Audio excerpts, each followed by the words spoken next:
성전이 완공되었어요.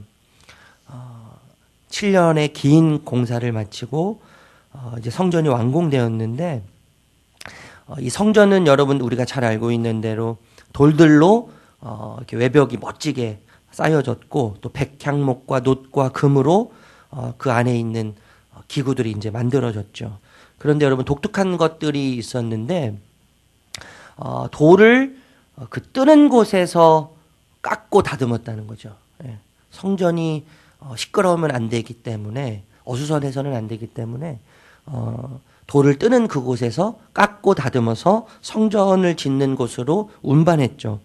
그리고 여러분 놋으로 성전에 있는 여러 기구들을 일부를 만들었어요.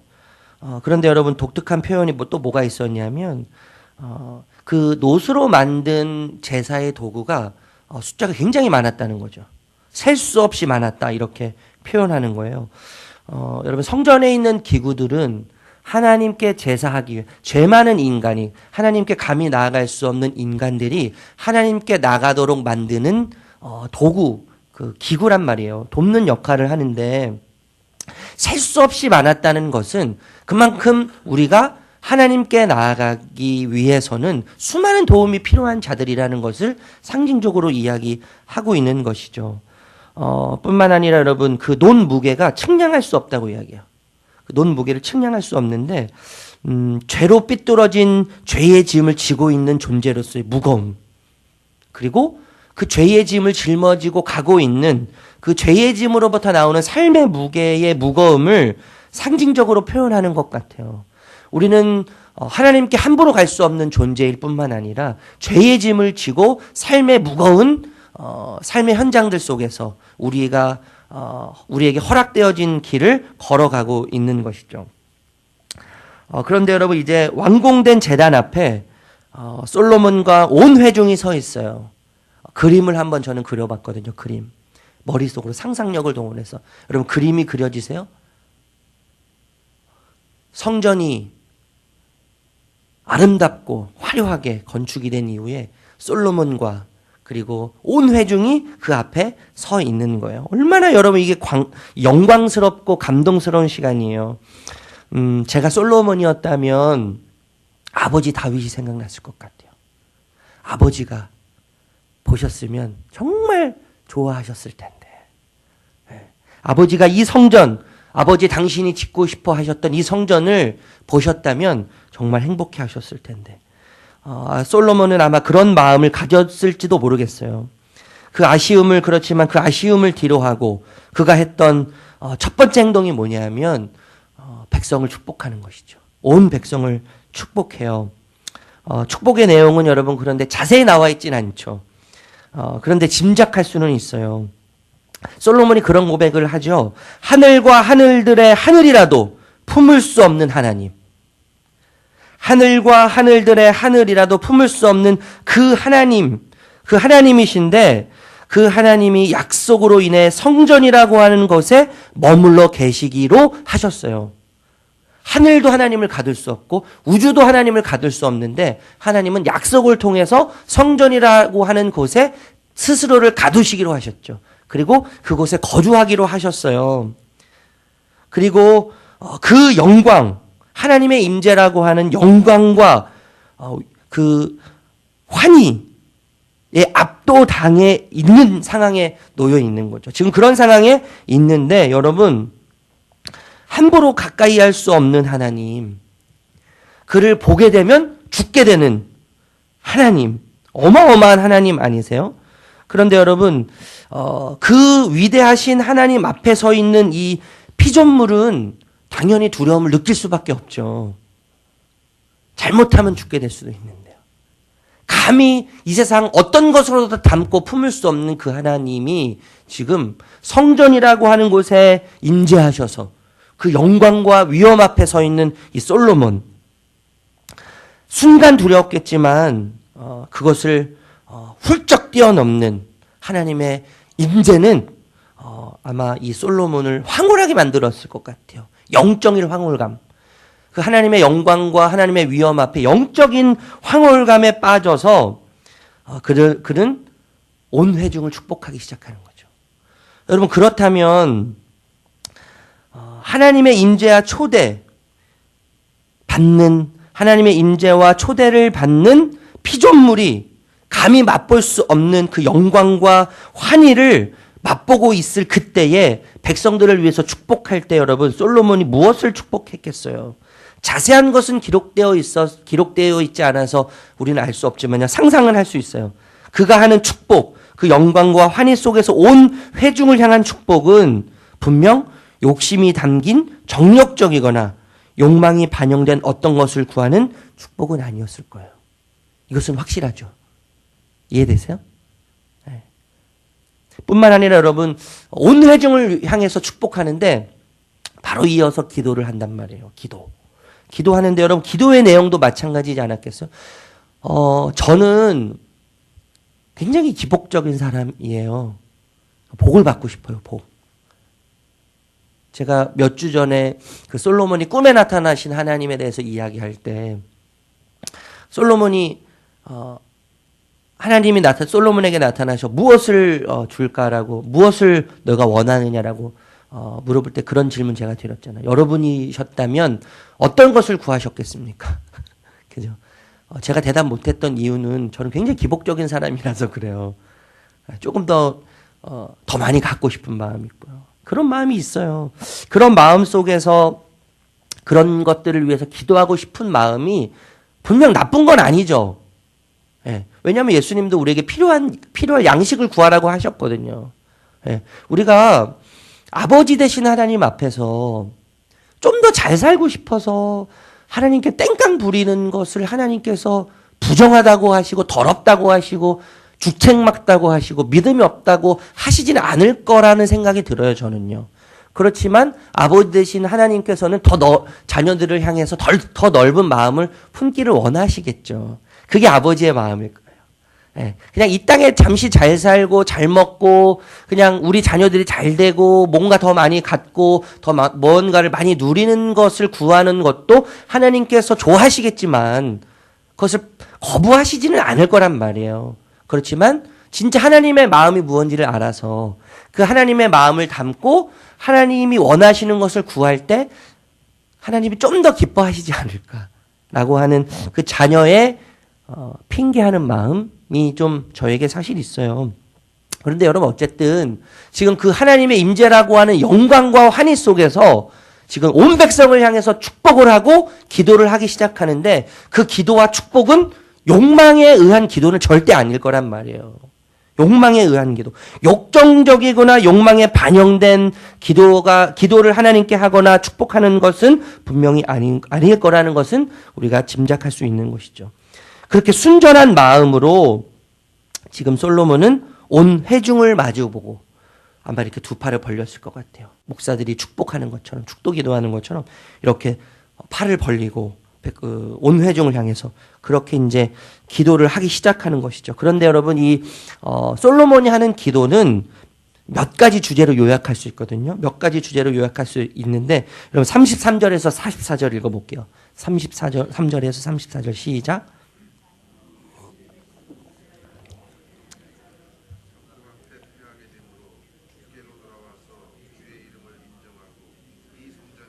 주께 기도하며 간구하거든 주는 하늘에서 들으시고 주의 백성 이스라엘의 죄를 사하시고 그들의 조상에게 주신 땅으로 돌아오게 하옵소서. 여러분 이 솔로몬의 기도를 주제별로 나누면 몇 개로 나눌 수 있는데 첫 번째는 우리가 33절에서 34절 읽었잖아요. 범죄에 대한 용서를 위해서 기도하는 거예요. 그러니까 다른 말로 하면 회복성이죠. 회복성. 특별히 그런데 여러분 그 이스라엘이 죽게 범죄했다고 표현해요. 그 범죄를 죄악을 이스라엘이 죽게 한 범죄라고 이야기하는 거예요. 여러분 이스라엘은 하나님의 백성이죠. 하나님의 백성으로 모든 행동과 삶을 말씀을 기준으로 해서 사는 자들이에요.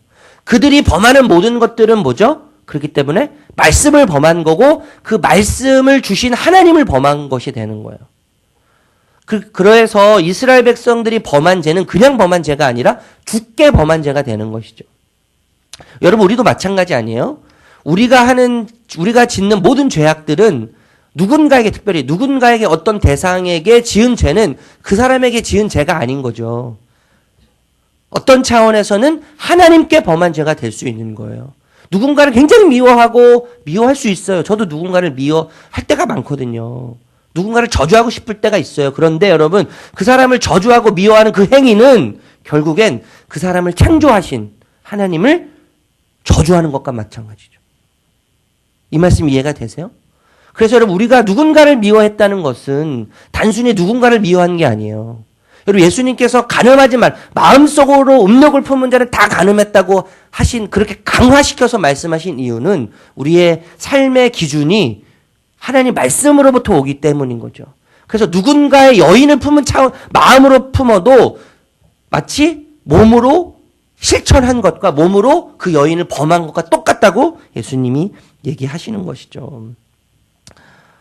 그래서 여러분, 말씀을 어기고 범죄하는 행위는 결국엔 하나님께 하는 행위죠. 그래서 죽게 범죄하게 되는 거예요. 그런데 여러분, 우리는 그 범죄를 언제 깨닫게 돼요? 적국에게 패하는 절망적인 순간에야 비로소 깨닫게 되는 자들이죠.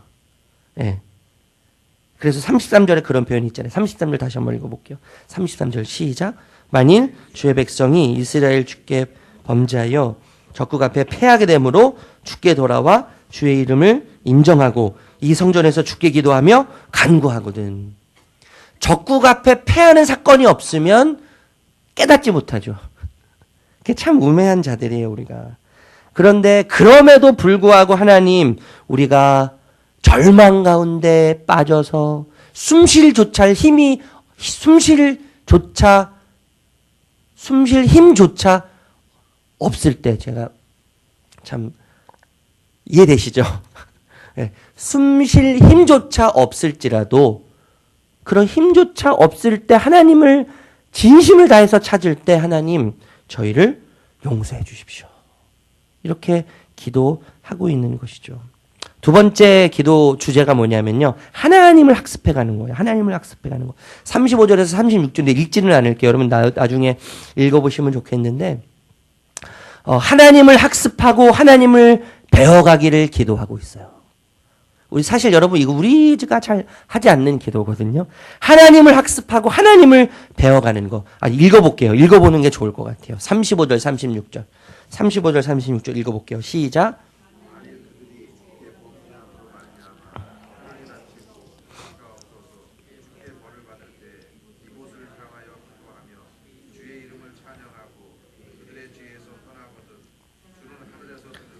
주의 종들과 주의 백성 이스라엘의 죄를 사하시고 그들이 마땅히 행할 선한 길을 가르쳐 주시오며 주의 백성에게 기업으로 주신 땅에 비를 내리시옵소서. 여러분, 비가 오지 않는 가뭄은 당시에 벌로 생각을 했거든요. 강이나 샘이 흔치 않는 이 팔레스타인 지역에서의 가뭄은 아주 국가적인 재앙이죠. 국가적인 재앙. 그래서 한 번 가뭄이 들면 황무지가 되는 거예요. 여러분, 가나안 족속이 숭배했던 바알신은 폭풍과 농작물을 주관하는 신이에요. 이 가뭄이 너무 두려웠기 때문에 그 가뭄에 대한 두려움을 극복하기 위해서 바알이라고 하는 신을 만들어서 섬기는 거예요. 그런데 여러분, 그 신은 인간이 만든 신이거든요. 인간이 스스로가 자기 자신을 위로하고 격려하기 위해서 스스로 만든 신, 인간 스스로 만든 신. 그러니까 아무런 힘이 없어요. 어떤 능력도 있지 않아요. 그럼에도 불구하고 두려움이 너무나 강하기 때문에 그 두려움으로부터 벗어나기 위해서 수많은 신들을 만들어요. 그 중에 하나가 바알이에요, 바알. 여러분, 우리가 얼마나 많은 우상과 신을 만들어요. 두려움에 반응해서 만들어지는 것이죠. 두려움에 반응해서. 그런데 솔로몬이 그 상황에서 재앙과 같은 상황이 닥칠 때, 재앙 같은 상황이 나를 침몰시킬 때 마땅히 선한 길을 가르쳐 주시옵소서. 주께 돌아와 기도하면 마땅히 선한 길을 주님께서 우리에게 가르쳐 주십시오. 이렇게 기도하는 거예요. 좀 전에 제가 말씀드렸지만 우리는 여러분 스스로 깨달을 수 없는 자들이에요. 그래서 재앙이 아니고서는, 전쟁이 아니고서는, 절망이 아니고서는 깨달을 수 없어요. 깨달을 수 없어요. 하나님은 때로는 절망을 통해서 우리에게 말씀하시고, 자연 재앙을 통해서 하나님은 우리를 훈계하시고 양육하세요. 그래서 그 훈계를 통해서 재앙이라는 훈계, 재앙이라고 하는 양육, 고통과 고난이라고 하는 이름을 통해서 우리를 하나님을 학습하는 자로 세워가신단 말이에요. 하나님을 배워가는 자로 우리를 그렇게 훈련시키신다는 거죠. 여러분, 바울이 고백했던 것처럼 이 세상에서 가장 고상한 지식이 뭐예요? 하나님을 아는 지식이죠. 하나님을 아는 지식만큼 가장 고상한 지식은 이 땅에 없는 거예요. 없는 거예요. 제가 지금 제자반 2개를 하고 있는데 주일 저녁하고 목요일 낮반을 하고 있어요. 그런데 여러분, 그 시간이 얼마나 행복한지 여러분 잘 모르실 거예요. 저는 제가 아는 게 없기 때문에 뭘 가르치지 않아요. 저는요. 우리 집사님들이 하시는 말씀 속에서 하나님을 배워가는 거죠. 하나님을 배워가는 거예요. 여러분, 목사라고 뭐 하나님 얼마나 알겠어요. 진짜 아는 것은 여기에서 아는 게 아니고 여기서 아는 거거든요. 이 마음으로 아는 게 진짜 아는 거예요. 머리로 하나님을 경험하면 그 지식이 그 사람을 죽이는 거예요. 근데 그 지식이 그 사람만 죽이는 거 아니라 그 주변에 있는 사람까지 죽이거든요. 그런데 여기로 알면 하나님을, 여기로 알면 여기로 아는 그 사람이 살아요. 그리고 그 주변의 사람이 살아요. 저는 이 제자 훈련이요, 제가 뭘 가르친다고 우리 집사님들이 오셔서 굉장히 착각해요. 자기는 잘 모른다고 이야기하는데, 사실 여러분, 하나님은 여기로 아는 게 아니고 여기로 아는 건데, 여기로 알려면 하나님을 경험해야 되는 거거든요. 그 제자 훈련 그 시간이 하나님을 알아가는 시간이에요. 여기로 하나님을 만나는 시간이에요. 저도 이제 40 넘어가니까 후배들, 우리 후배 사역자들이 있어요. 후배 사역자들이 있는데, 여러분, 후배 사역자들을 통해서 하나님을 얼마나 많이 배울 수 있는지 몰라요. 우리 후배들의 모습을 보면서 하나님을 볼 수 있어요. 하나님을 학습할 수 있어요. 하나님을 배워가요. 하나님을 배워가. 근데 그 하나님을 배워갈 때 그 하나님을 아는 고상한 지식이 나를 얼마나 행복하게 만들어가는지. 저는 우리 교회가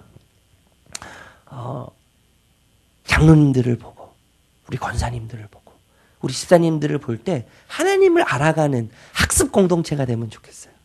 학습 공동체. 저분을 보면 하나님을 보는 것 같다. 저 목사님 보면, 저는 그런 목사 되면 좋겠는데요. 저 이상민 목사, 저 사람을 보면 하나님을 보는 것 같아. 때로는 가벼워서 깝죽거리기도 하지만, 때로는 설쳐대기도 하지만, 그래도 하나님을 보는 것 같아. 네. 그런 이야기 들으면 성공한 목회자가 될 수 있을 것 같아요. 교회 크기와 상관없이요. 제가도 이제 단독 목회하겠지만, 교회 크기와 상관없이, 저 사람을 보면 하나님을 보는 것 같아. 우리 엄마 아빠들이요, 집에서, 우리 엄마를 보면, 우리 아빠를 보면 하나님을 보는 것 같아. 하나님을 보는 것 같아. 우리 자녀들이 이런 고백하면 얼마나 좋겠어요. 그렇죠? 가장 고상한 지식인 거죠. 세 번째 기도 주제는 뭐냐면 37절에서 40절인데요. 개방성이에요. 개방성. 숨겨진 죄가 드러나서 저주가 거두어지기를 기도하죠. 숨겨진 죄가 드러나서 저주가 거두어지기를 기도해요. 여러분, 기근과 전염, 읽지는 않겠지만 기근과 전염병과 메뚜기와 황충, 이거는 신적인 영역의 재앙이거든요. 인간이 컨트롤할 수 없는, 인간 영역을 벗어난 신적인 영역에서 주어지는 재앙이에요. 그런 신적인 재앙이 내려질 때 성전으로 돌아와 저주의 이유를 알기 원하면 하나님께 그들이 돌아와 기도할 때 하나님께서 그들의 마음속에 숨겨진 죄를 드러나게 하심으로 모든 땅에 내려진 저주를 거두어 달라고 기도하는 거예요. 여러분, 죄가 드러난다는 것은 죽는 것보다 더 힘들 수 있어요. 죄가 드러나는 거예요. 죽는 것보다 더 고통스러운 일이죠, 사실. 죽으면 그만인데 치욕적이고 수치스러운 죄악들이 드러나는 것은 너무나 힘들지만, 여러분, 하나님이 얼마나 그 사람을 사랑하시면 그 죄를 들추시겠단 말이에요. 우리의 죄를 하나님이 들추심으로 그 죄에서 시작되는 저주를 거두시기 위한 주님의 사랑의 이야기가 이제 시작되는 것이죠.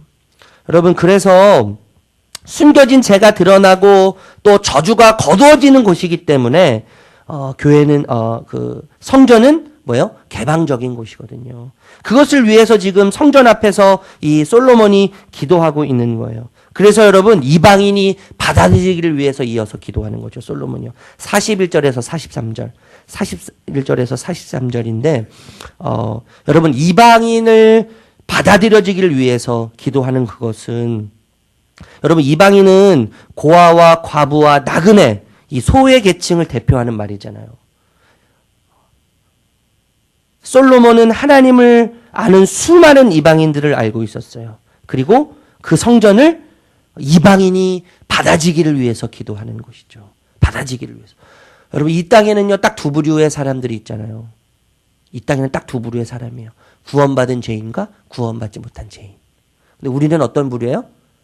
구원받은 죄인인 거죠. 그러니까 교회는 다 구원받은 죄인들만 와 있는 곳인 거예요. 구원받은 죄인. 그러니까 누군가를 향해서 손가락질 필요가 없어요. 우리는요. 구원받은 죄인인 거예요. 저 밖에 있는 사람들은 구원받지 못한 죄인인 것이죠. 그래서 여러분 이게 솔로몬이 지금 기도하고 있는 이 몇 가지 기도의 주제는 교회의 본질, 교회의 표징이라고 하는데 이게 무슨 말이냐면요. 교회의 교회됨이에요. 교회의 교회됨을 정확하게 이야기하고 있어요. 범죄에 대한 용서, 회복성, 그리고 하나님을 학습하고 배워가기를 기도하는 거, 학습성, 그리고 숨겨진 죄가 드러나서 저주가 거두어지고 이방인들이 받아들여지기를 위해서 기도하는 개방성, 이것은 교회의 본질이죠. 교회의 표징이죠. 교회의 교회됨을 지금 위해서 기도하고 있는 거예요. 여러분 교회는 용서받는 곳이에요. 정죄가 아닌 정화되는 곳이죠. 교회는 하나님을 배워가는 곳이에요. 배워가는 곳. 여러분 우린 스스로 내 자신도 알 수 없고 하나님도 알 수 없죠. 그러나 교회를 통해서 하나님은 하나님 자신을 드러내세요. 죄가 드러나는 곳이에요. 죄악이 드러남으로 정죄받는 곳이 아닌 정화되는 곳이고 깨끗해지는 곳이죠. 그래서 우리 모두가 다 하나님의 은혜가 필요한 것을 깨닫게 되는 곳이죠.